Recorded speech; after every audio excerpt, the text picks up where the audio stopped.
What has happened is a colossal military disaster.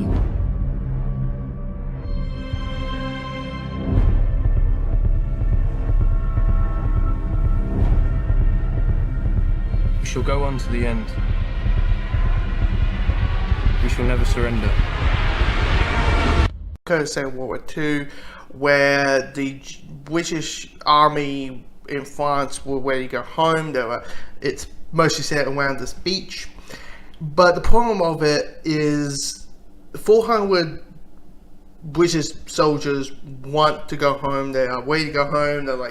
They experienced war. They serve their country, but the problem is the Germans. Things happening. TIE fighters are swooping down. Missiles are hitting submarines. Men are dying. And now for the film, we get these. We get different points. To the point of people hearing what's happening.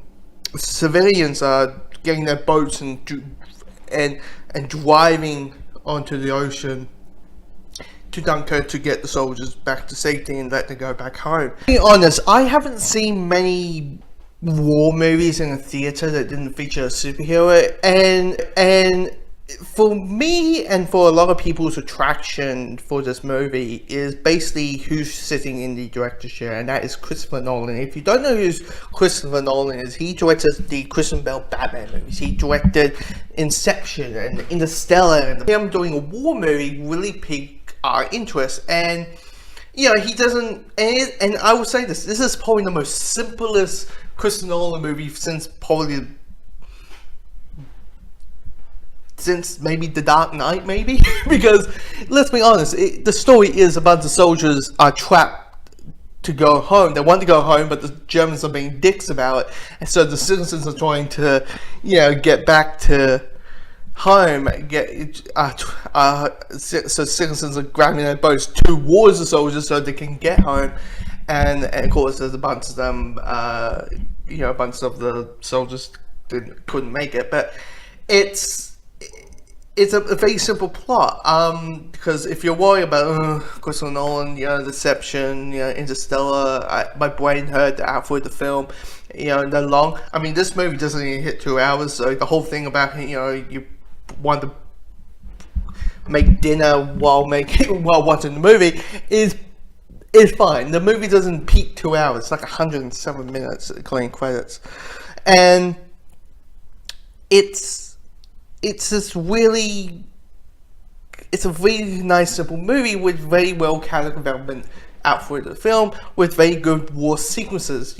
One thing about war movies, like, how does the director handle the war stuff? And he does it pretty well. There are some tough, brutal ways that the soldiers die from. You have a character who's trapped under the water and drowns, and because this is rated PG-13, the way that Christopher Nolan chooses to show this guy's getting drowned and he is going to die is just showing the hand in the water and the slowly drifting and dying and float, and it is a bull film for a PG-13 rated movie.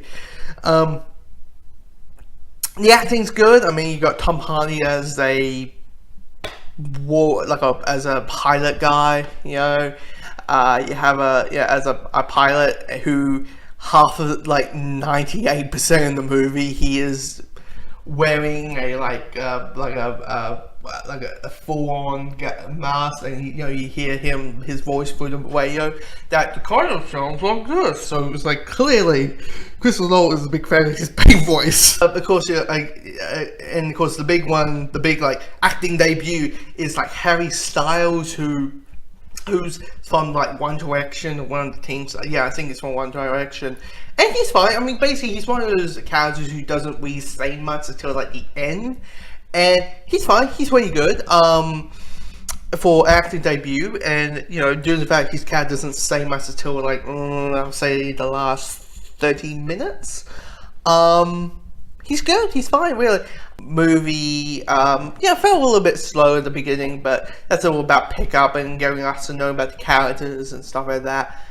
But it is 107 minutes are just like, these soldiers need to get out and they are trying the hardest in the world, but